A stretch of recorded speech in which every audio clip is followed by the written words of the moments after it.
In this episode, Golden and I have a short, spoiler-free discussion about the new Marvel movie Black Widow.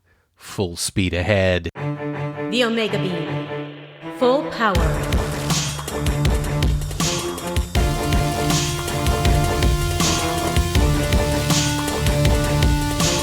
The Omega Beam. Welcome to the Omega Beam number 131. I'm your host, Oren Merton.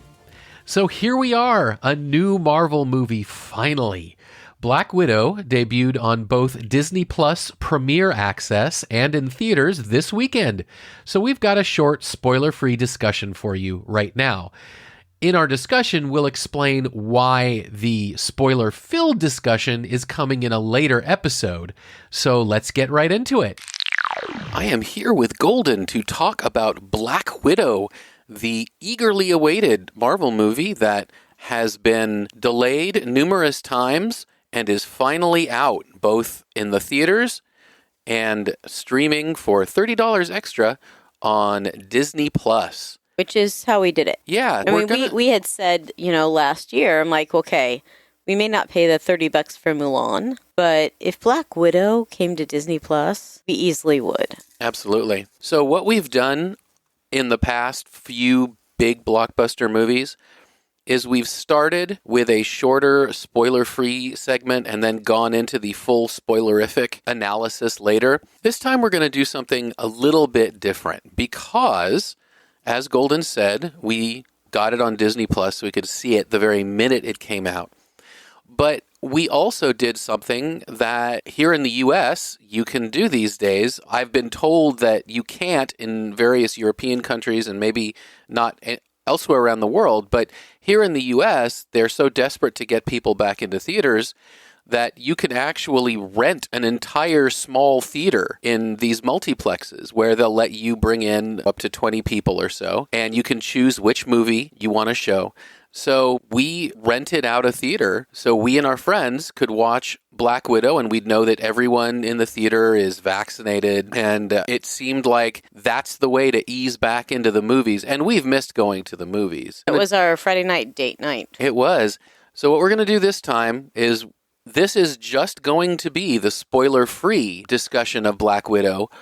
Then next week, we're going to talk about both the differences in experience. Yeah, we're giving it time to be out there before we go into any spoilers. Exactly.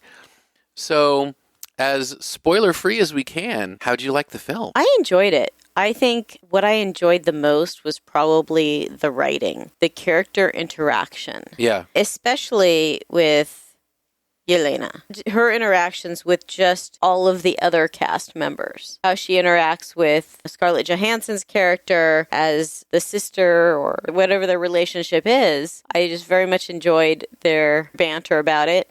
I thought it was really kind of neat that she brought up things that we probably usually think about when we see these movies, but we don't make a comment on. I'm trying to make sure I'm not spoiling anything. And it's just fun to see those things talked about and those things shined a light upon. Yeah, and to add to what you said about the writing being really good in this film, one of the advantages I think the males in the Marvel Universe had, the sort of big-ticket heroes like Captain America, Iron Man, Thor, is that Ant-Man, is that by having their own movies, you really got to know the character better. You got to know the backstory more. Whereas with characters like Hawkeye, like Black Widow, like the Hulk, I guess the Hulk did have one movie that is not talked about. It's just that, he had some plastic surgery between movies. So with these males that had a movie, you really got a great three-dimensional sense of who they were, and that allowed them to go into these team movies without needing that much backstory. But you never quite did with the others. Hawkeye's getting a TV series. He's never getting a movie, but I really liked the fact that Black Widow finally gets her backstory, a really fleshed out role. And this wasn't, like you said, a deeper movie. I mean, this wasn't just, hey, let's watch Black Widow being cool and kicking ass for 2.5 hours. And this movie, it gives you a real sense of the human behind the action that we've seen for all these movies, so many movies. And I think that at their heart, a lot of these Marvel movies are about family. And I think that this movie is also about family in a different way. No, I disagree. The entire movie is just about how Black Widow's hair became short and blonde between the last movie and Infinity War. Well, that is the most important feature of the movie, of course, is her hairstyle. Yeah, no, there was a nice little callback, and at one point in the movie, I had you pause it, and I turned to you and said, "This is like how this other movie started." Mm-hmm. And it did end up being exactly like that. Yeah. Like, this is a callback to something else and Marvel is really good. Those people that say, well, you can't really, it's just a big blockbuster. There is so much minute detail that I think goes into these movies that it's not just about the big flash. Right. It's about these tiny little details that just add this flavor. Right. That you don't get with a lot of movies because a lot of other movies don't have 20 other movies to draw from. Very true. And certainly Marvel puts the big bucks on the screen. I mean, it looks amazing. It sounds amazing. They got A-list actors to play the parts. So the quality is definitely there. I think it's in a way diminishing to just sort of write off these movies as quote-unquote superhero movies, because what we've learned as more and more of these movies have been made is superhero quote-unquote is really more of an element in these movies than all the movie is. So yeah, you've got the sort of fantasy / science fiction / power fantasy aspect of superheroes in this. But Captain America, the First Avenger, is a war movie, and Winter Soldier is a political thriller. You know, Guardians of the Galaxy are a science fiction movie, and Black Widow is a little bit more of a spy movie. It's a Russian spy movie. A Russian spy movie. Yeah, so there's action, of course, and there's, you know, the fantastic... It's almost like James Bond. It is. In fact, they even play with that a little bit, so in a way. But there's all these elements in the movie, and it is deeper than simply... oh, it's a superhero movie, let's go to sleep. It really has a lot to offer besides just the great effects and the great stunts and action scenes. There's a lot to this movie. I read nothing about it before I saw it, other than the fact that I did look to see that 80% Rotten Tomatoes, so 8 out of 10 critics that reviewed the movie like it.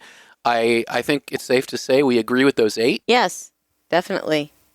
So if you haven't seen it... If you've enjoyed the Marvel movies... or the Marvel Cinematic Universe, I do not think you'll be disappointed. You cannot expect that you're going to watch a movie that's just fight, because this is a story, and it's a story that's been waiting to be told. Yep. And they do it very well. They do. I'm very curious to see how it affects us differently when we're in the theater, because it's been so long since we've had a good theater experience. Onward. That's right. Onward was our last. And that was like February 2019, wasn't it? I think so. Yeah. And it made me sad with that one because it was such an incredible movie, and I was sad that other people weren't going to be able to experience it in the theater. Yeah, we saw 2 great movies. We saw Birds of Prey, then we saw Onward, and both of them had their theatrical terms cut way short because of the pandemic. And it's very exciting that we're coming out the end of it. And by the way, I feel like probably the most of our listeners already are vaccinated, but I know that in some countries we have a lot of listeners in India, and there's less people in India that have been vaccinated than in other countries. And do yourself a favor, do your family a favor, do your friends a favor, get vaccinated. All right. Well, I think that's pretty much all we can do without going into spoilers. So thank you, Golden. You're welcome. And that's it for this episode. You can find the show notes at theomegabeam.com/131. If you like this episode, please leave a review wherever you listen to podcasts. It's those reviews that help the people who like this stuff find our podcast. If you have any comments or suggestions, please drop us a line at info@theomegabeam.com. Be good to yourselves and each other, and we'll catch you next time. The Omega Beam. Full stop.